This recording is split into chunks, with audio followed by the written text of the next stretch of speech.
को मिला भुक्कड़ ससुराल। लड़के का परिवार अच्छा है, 3 नंद, माता पिता, साथ में 2 छोटे भाई भी हैं। लड़का इंजीनियर है और बहुत पैसे कमाता है। ये सुनते ही नैना के होश उड़ जाते हैं। 3 नंद, 2 छोटे देवर, ऊपर से सास ससुर के साथ मेरा पति, इतना बड़ा परिवार। अरे माँ, इतने बड़े परिवार में तो मैं परेशान ही हो जाऊंगी। काम भी करूँ और उनके ताने भी अलग से सुनो। अरे बेटी, परेशान क्यों होती है? पंडित जी, मेरी बेटी के लिए ससुराल ऐसा दिखाओ जहाँ माता पिता और लड़का इकलौता हो, ताकि मेरी बेटी को ज्यादा परेशानी न उठानी पड़े। चलिए, अगर ऐसी बात है तो ठीक है, मैं आपको एक अमीर घर का रिश्ता दिखाता हूँ। इकलौता बेटा है, साथ में माता पिता रहते हैं। नैना जैसे ही लड़के की फोटो देखती है, उसे लड़के की तस्वीर अच्छी लगती है।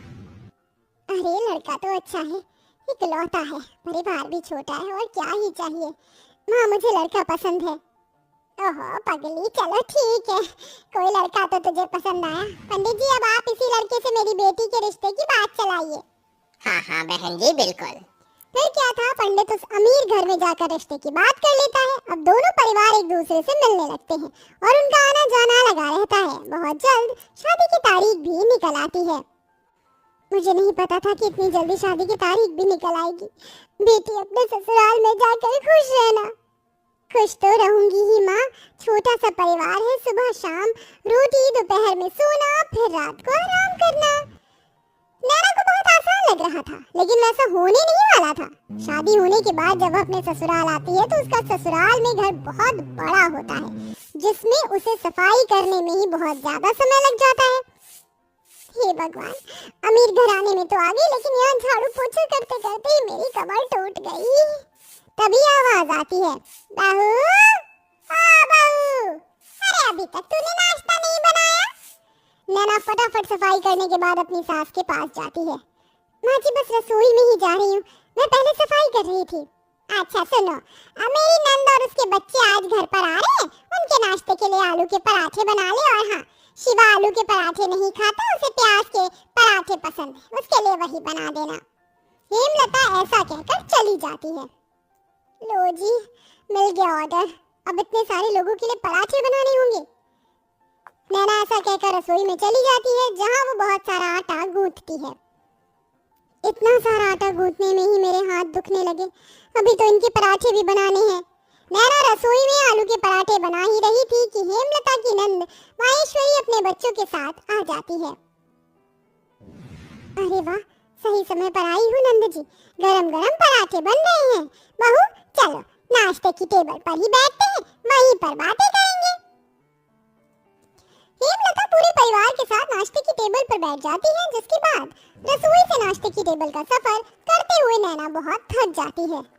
हे भगवान, नाश्ते की टेबल पर आने आने में ही मेरी फिरकनी बन गई। मैंने तो छोटा सा परिवार समझकर इस घर में शादी की थी, यहाँ तो सबकी अलग ही फरमाइश चलती है। तभी नैना के पति शिवा की आवाज आती है। अरे नैना, मेरे प्याज के पराठे नहीं बनाए तुमने? अभी लाती हूँ जी। नैना प्याज के पराठे बनाकर अपने पति के लिए नाश्ते की टेबल पर लेकर आती है। ये लीजिए प्याज के पराठे। तभी माहेश्वरी कहती है, बहू के हाथों से पहली बार खाना खा रही हूँ, बहुत स्वादिष्ट है ये पराठे, ये लो तुम्हारा शगुन। इस तरह माहेश्वरी नैना को शगुन देकर जाती है। सब लोग बहुत खुश होते हैं, लेकिन नैना बहुत ज्यादा थक जाती है। सबके सो जाने के बाद वो सबके जूठे बर्तन भी धोने लगती है। आज तो पूरा दिन हो गया, मुझे लेटने का समय ही नहीं मिला। नैना बर्तन धोने के बाद अपने कमरे में जाने ही वाली थी कि तभी उसके ससुर उसे कॉफी बनाने के लिए कह देते हैं। अरे सुनो बहू, जरा एक कप कॉफी बना देना। अभी बनाकर लाती हूँ पिताजी। नैना दोबारा रसोई में जाती है और कॉफी बनाकर अपने ससुर जी के लिए लेकर आती है। आखिरकार उसे थोड़ी देर के लिए अपनी कमर सीधी करने को मिल जाती है, लेकिन फिर शाम की अलग फरमाइश शुरू हो जाती है। बहू, शाम के खाने में वेज बिरयानी, शाही कोरमा और चावल बना लेना। फिर से कोई आ रहा है क्या माँ जी घर पर? अरे नहीं, ये तो शिवा को बहुत पसंद है, इसलिए बनवा रही हूँ। ठीक है माँ जी।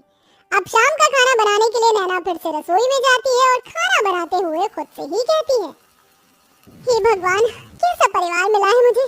सुबह शाम मेरे ससुराल वालों को शाही पकवान ही चाहिए होते हैं, और इतने भुक्कड़ लोग हैं कि इन्हें हर थोड़ी देर में भूख लग जाती है। डिनर में इतना हैवी खाना कौन खाता है? मैं तो बेकार ही फंस गई इस घर में आकर। नैना ऐसा खुद से बोलते हुए खाना बनाती रहती है। उसे रसोई में बहुत गर्मी भी लगती है, लेकिन फिर भी वह खाना बनाती है।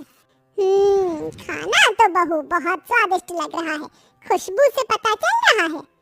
हाँ हाँ, मेरी मेहनत जो लगी है, स्वादिष्ट तो होगा ही।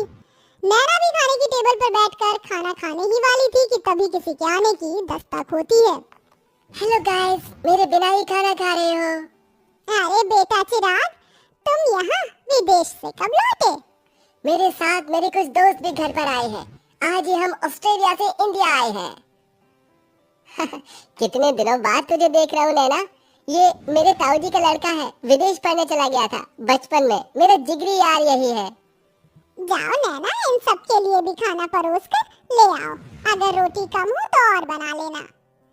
हेमलता ऐसा कहकर बेचारी नैना को फिर से रसोई में भेज देती है। नैना को खाने के साथ दोबारा से रोटियां भी बनानी पड़ती हैं और वो बहुत ज्यादा थक जाती है।